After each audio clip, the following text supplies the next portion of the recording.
বেলবাড়ি এলাকায় প্রবল বন্যার জলে তলিয়ে গেল গৃহস্থের পোল্ট্রি মুরগি ও শূকরের ফার্ম। খবর পেয়ে ঘটনাস্থলে ছুটে যান এলাকার বিধায়ক। বৃহস্পতিবার বিকেল 4:30 জানা যায়, টানা 3 দিন যাবৎ প্রবল বর্ষণে বেলবাড়ি দুরন্তপাড়া এলাকার গৃহস্থ শুকুরাই দেববর্মার পোল্ট্রি মুরগি ও শূকরের ফার্মটি জলে তলিয়ে গেল।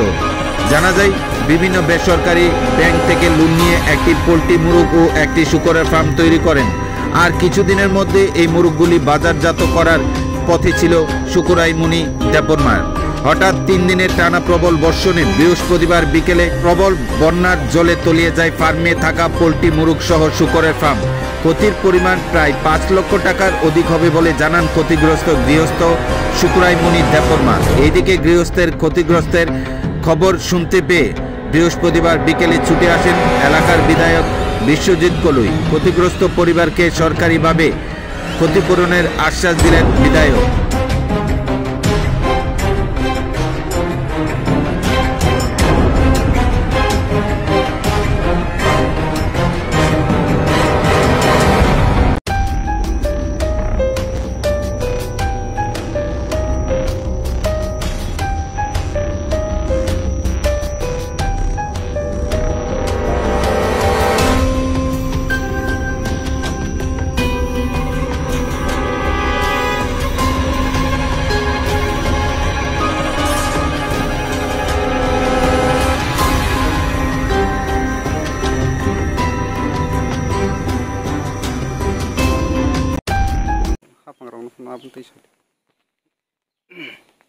이거 따로 미제 활동 시 사업종 활동고 가닝 거티요 니 마른가 볼팅 파람 바이 상백야 아니 자라 보는 건 사sol로서 자라 이거 그 그나 손님 반론에 박사 아니 얼어 딘달러도 매우는 사업 상백야 기체반 말을이야 야와 행타가 단 거티 마르크 비라드 거티 마른가